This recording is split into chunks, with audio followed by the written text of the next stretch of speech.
सदगुरु कबीर साहब अपने इस अमृत वाणी में साधु संतों को चिताते हुए कहते हैं, आसन मारे कह भयो मरी न मन की आस, तेली के रे बैल ज्यों घर ही कोस 50। आसन मारकर ध्यान लगाने से क्या हुआ, यदि मन की अनेक जगत आशाएं नहीं मरी, वह तो तेली के बैल के समान घर ही में 50 कोस चलता है, अर्थात मन ही मन में चक्कर काटते रहता है। सदगुरु कबीर साहब उन साधु संतों की बात कहते हैं जिनकी मन की इच्छाएं जगत के प्रति नहीं मरी है, जिनकी आशाएं संसार के प्रति है। सन्यासी तो हो गए, साधु हो गए और आसन मारकर ध्यान भी लगाते हैं, लेकिन ध्यान कैसे लगेगा जब मन में जगत के लिए इच्छाएं और कामनाएं हैं। साहब कहते हैं वह तो तेली के बैल के समान ही घर में ही कोस 50 मन के द्वारा चक्कर काटते रहते हैं। सदगुरु कबीर साहब यहाँ पर झूठे ध्यान का प्रहार करते हुए कहते हैं, लोग आंख मूंद कर बैठ जाते हैं, लेकिन मन की तृष्णाएं उसको चक्कर लगाते रहता है, मन की तृष्णाओं में वो डूबे रहते हैं। आदमी कितने लोग आंख बंद करके बैठते हैं और नाना प्रकार की कल्पनाओं में डूबे रहते हैं, प्लानिंग बनाते हैं, योजना बनाते हैं, क्योंकि ध्यान में बैठने के बाद मन अगर वश में नहीं है तो ये पता नहीं मन कहाँ कहाँ ले जाता है।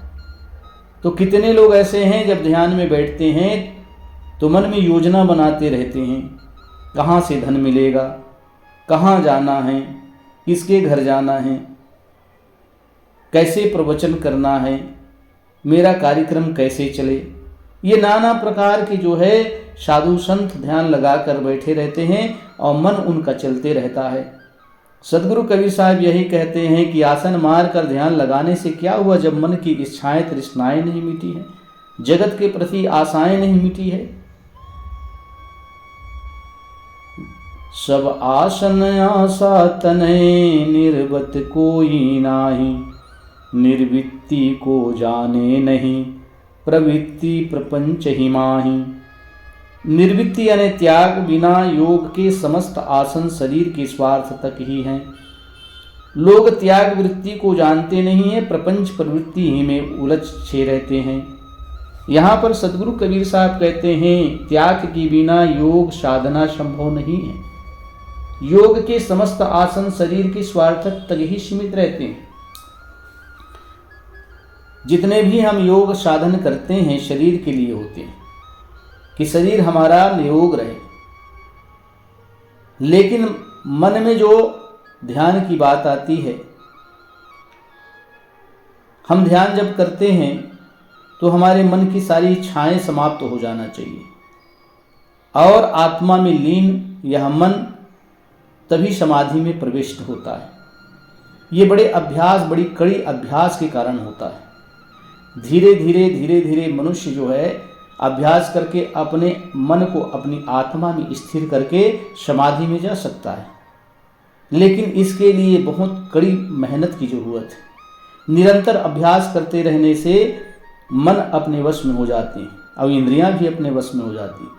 इसलिए सदगुरु कबीर साहब कहते हैं त्याग के बिना, इसलिए संसार का त्याग करो, कहते संसार की तृष्णाओं का त्याग करो।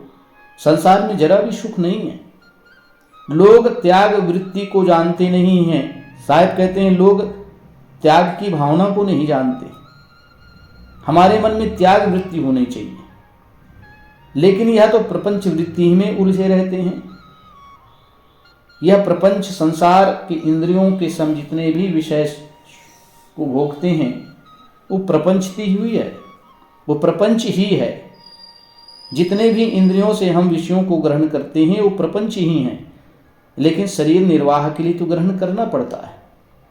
लेकिन उससे अतिरिक्त हम विषयों को ग्रहण करते हैं तो वही हमारे अंदर वासनाएं बन जाती हैं। शरीर के निर्वाह के लिए इंद्रियों के माध्यम से विषयों को ग्रहण करना अनिवार्य है, आवश्यक है, परंतु हमारी इंद्रियां पंच विषयों में ही निरंतर लगा रहे, कल्याण साधना ना करे त्याग की भावना ना हो, तो यही मन जो है प्रपंच में डुबो देता है।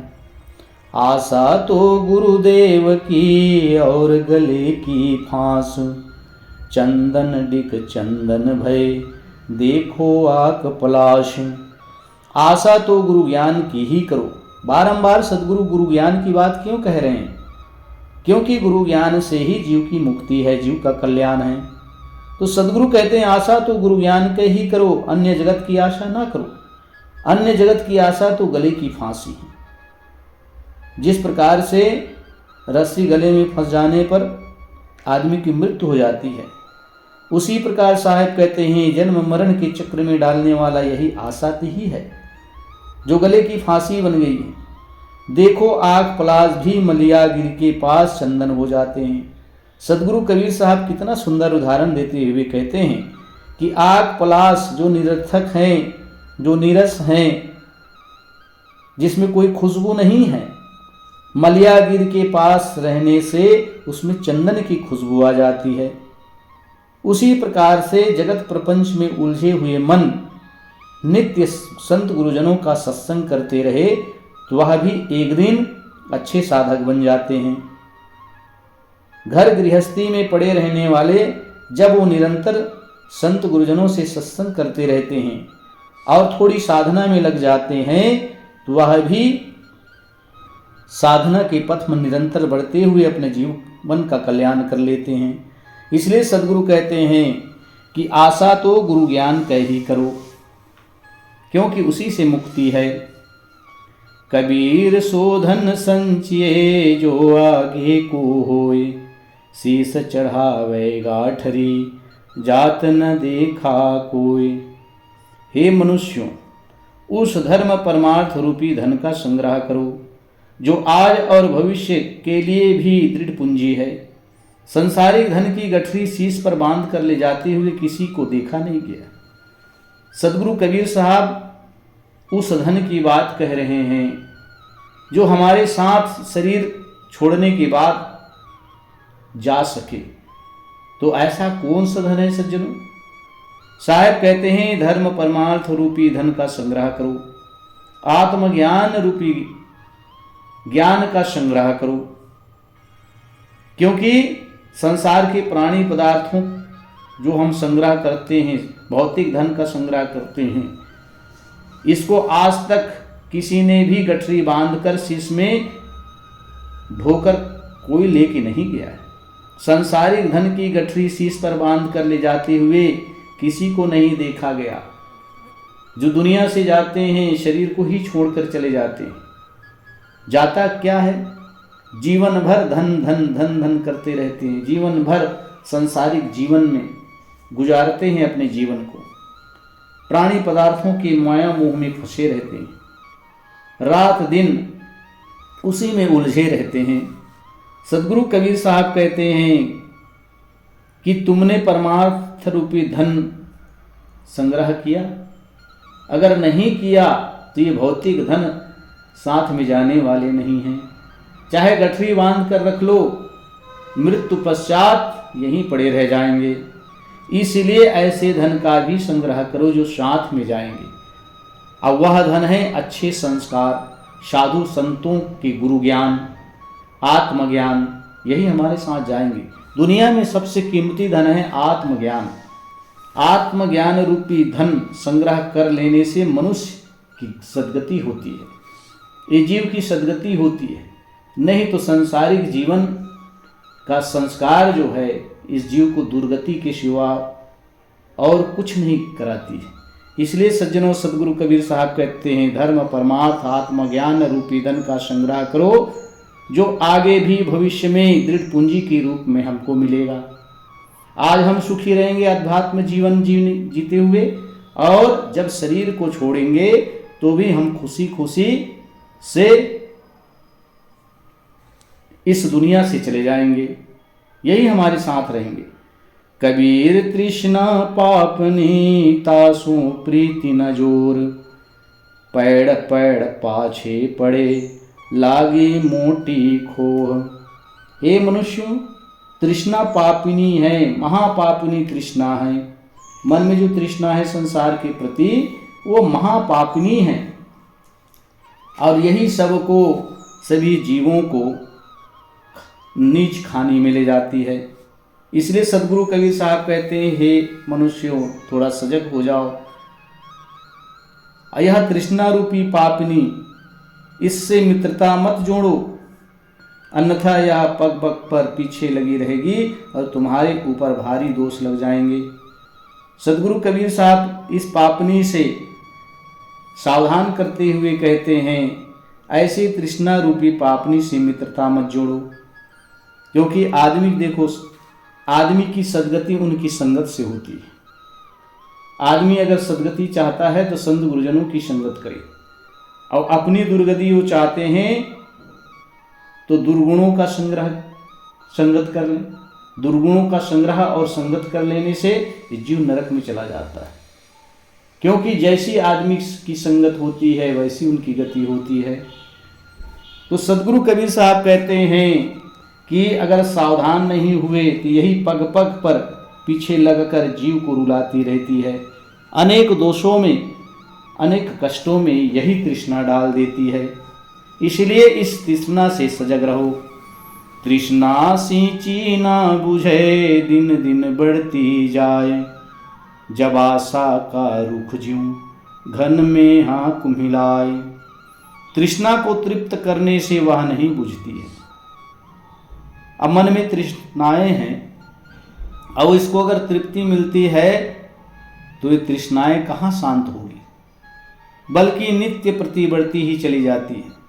जैसे अधिक वर्षा होने पर जवासा, एक कटीला छोटा झाड़ होता है, सूख जाता है। सदगुरु कबीर साहब कहते हैं, जैसे जवासा का जो रूख होता है, जो पौधा होता है, अधिक वर्षा में सारे पत्ते झड़ जाते हैं, वो सूख जाते हैं। उसी प्रकार से सदगुरु कबीर साहब कहते हैं, वैसी तृष्णा है। तृष्णा को तृप्ति मिलने से वह हरी भरी रहती है। तृष्णा कभी शांत नहीं होती। सज्जनों, सदगुरु कबीर साहब पुनः सावधान करते हुए कहते हैं, सजग करते हुए कहते हैं कि भाई तृष्णा को तृप्ति मत दो।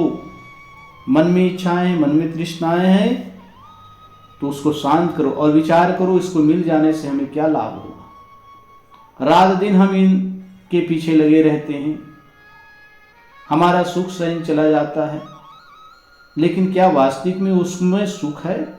और सुख है तो कितने दिन के लिए? इसीलिए साहब कहते हैं, सांसारिक प्राणी पदार्थों का जो सुख है अल्प होता है, लेकिन हमारे मन की तृष्णा कभी बुझती नहीं है। आदमी सम्मान पाने के लिए, आदमी धन पाने के लिए रात दिन तृष्णा में डूबे रहते हैं। उस नादान को ये समझ में नहीं है कि ये सब व्यर्थ है। अंत में शरीर छूटेगा, सारी चीज मिट जाएंगे। 4 दिन आदमी मनुष्य का नाम लेता है, आदमी की प्रशंसा 4 दिन के लिए करता है। धीरे धीरे प्रशंसा करना भी वो भूल जाते हैं, क्योंकि वो आदमी ही दुनिया से चला गया। इसलिए सदगुरु कबीर साहब तृष्णा की तृप्ति के विषय में कहते हुए कहते हैं, तृष्णाओं को अगर शांत करना है तो मन को उधर से मोड़ो और अपने आत्म कल्याण में लगाओ। आस आस जग फंदिया, गले भरम की फांस, जन्म जन्म भर मत फिरे, तब हूँ न छूटे आश। संसार विषय की आशा ही आशा में भ्रम की फांसी गले लगकर जीव बंध जाता है। जन्म जन्मांतरों से भटकते हुए बीत गया, परंतु अभी भी विषयों की आशा नहीं छूटती। सदगुरु कबीर साहब यहाँ पर पुनः विषयों के संबंध में कहते हैं कि संसार विषय की आशा ही आशा में जीव भ्रम में पड़ा रहता है। अब सुख की आशा में ऐसे फंस जाता है जिस प्रकार से मछली केचुए के लोभ में अपने जीवन को गंवा देता है, वैसे ही मनुष्य अपने पूरे जीवन को संसार की विषय वासनाओं की आशा में लगाकर पूरा जीवन समाप्त कर देता है। अंत में उसे निराशा ही लगती है। अंत में उसे कुछ मिलता नहीं। अब इसी प्रकार से जन्म जन्मांतरों से भटकते हुए बीत गया, परंतु विषय वासनाओं की आशा कभी छूटी नहीं, विषयों की आशा कभी नहीं छूटी। हमारी जो इंद्रियां हैं, ये 5 इंद्रियां 5 विषय को ग्रहण करते हैं और 5 विषय सुखों को ये भोगते हैं। सदगुरु कबीर साहब कहते हैं, इन्हीं विषय वासनाओं को तो अपने वश में करना है, इन्हीं इंद्रियों को वश में करना है, तो विषय वासनाएं भी अपने आप वश में हो जाएंगी। आँखों से कैसे देखना है, कानों से क्या सुनना है, मुख से कैसे उच्चारण करना है, इस शरीर से कैसे भजन सत्संग करना है। सज्जनों, अगर हम इस सुनहरे अवसर का लाभ नहीं उठाएंगे तो बहुत पछताना पड़ेगा, क्योंकि शरीर बीमार हो गया तो ना तो सत्संग बन सकता है, न साधना बन सकती है। इसलिए सदगुरु कहते हैं, बारंबार सजग करते हैं, बारंबार लोगों को भ्रम से निकालते हैं। विषयों में जो सुख है ये भ्रम मात्र है। जैसे रेत में पानी दिखाई पड़ता है, वैसे ही संसार के विषयों में सुख दिखाई पड़ता है और जीव उसी में निरंतर फंसे रहता है, सुख जरा भी नहीं मिलता। इसलिए अगर सुख प्राप्त करना है तो अपनी आत्मा में लौटो। अगर सुख प्राप्त करना है तो अपनी आत्मा की सुख प्राप्त करो, और वह सत्संग के माध्यम से मिलेगा, संत गुरुजनों के सानिध्य में मिलेगा। निरंतर चिंतन करते रहें, निरंतर अच्छे शास्त्रों का अध्ययन करते रहें और इस नश्वर शरीर का भी चिंतन करते रहें कि यह धीरे धीरे मौत की तरफ बढ़ रहा है, लेकिन मैं इसमें रहता हूँ, मैं तो अविनाशी हूँ, मेरा कभी मृत्यु नहीं हो। मुझे आत्म कल्याण करने के लिए सुनहरा अवसर मिला है, जो समय है मुझे आत्मचिंतन में लगाऊं, ऐसा विचार करते रहना चाहिए। ऐसे विचार करने से निरंतर मन शांत रहेगा और आत्म सुख की प्राप्ति भी होगी।